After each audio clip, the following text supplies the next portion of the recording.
बिस्मिल्लाहिर्रहमानिर्रहीम। अस्सलाम वालेकुम। आज हम बना रहे हैं ज़ीरा मसाला राइस। ज़ीरा मसाला राइस बनाने के लिए सबसे पहले हम एक कढ़ाई लेंगे, फ्लेम ऑन करेंगे और इसमें हम 1/4 कप के करीब ऑयल डालेंगे। ऑयल हमने डाल दिए। इसमें 8 से 10 हमने लौंग डाले हैं और 2 से 3 हम बड़ी इलायचियाँ डालेंगे। एक तेज़पात डालेंगे, 3 से 4 दालचीनी के छोटे छोटे टुकड़े डालेंगे और साथ ही हम इसमें लहसुन का पेस्ट डालेंगे 1 टेबलस्पून और 1 टेबलस्पून भर के साबुत सफ़ेद ज़ीरा डालेंगे।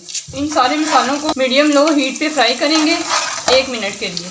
ये मसाले हमारे लहसुन के साथ फ्राई हो चुके हैं। अब हम इसमें 4 गिलास पानी डालेंगे, क्योंकि हमने 2 गिलास चावल लिए हैं तो हम इसमें 4 गिलास पानी डालेंगे। ये 4 गिलास हमने इसमें पानी डाल दिया है। फ्लेम को अब हम हाई कर देंगे। 2 टेबलस्पून हम इसमें नमक डालेंगे। नमक हमने डाल दिया है, इसे मिक्स करेंगे।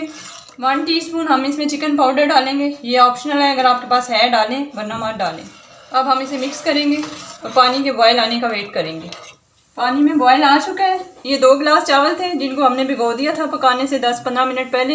इनको अब हम इसमें डाल देते हैं। चावल हमने डाल लिए हैं, इनको मिक्स करेंगे। इस स्टेज पे आप नमक चेक कर सकते हैं, अगर आपको कम लगे तो आप इसमें और ऐड कर सकते हैं। अब हम इसे ढककर पकाएंगे पानी के सोख होने तक।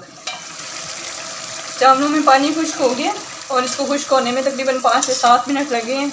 हाई फ्लेम पे हमने इसका पानी खुश्क करना है। अब हम इसे दम पे रखेंगे। लो फ्लेम करके हम इसे 5 से 10 मिनट के लिए दम पे रखेंगे। चावलों को दम पे लगे हुए 10 से 15 मिनट हो चुके हैं। अब हम इन्हें उतारते हैं। ये हमारे ज़ीरा मसाला राइस तैयार है। अब हम इन्हें डिश आउट करके आपको दिखाते हैं। तैयार है हमारे 10 मिनट में बनने वाले बहुत ही मज़े के ज़ीरा मसाला राइस। ये बहुत कम इंग्रेडिएंट्स के साथ बनते हैं। उम्मीद है आपको आज की हमारी रेसिपी पसंद आई होगी। अगर आपको आज की हमारी रेसिपी पसंद आई है, हमारी वीडियो को लाइक करें, कमेंट करें, हमारे चैनल को सब्सक्राइब करें। अगली वीडियो तक के लिए अल्लाह हाफिज़।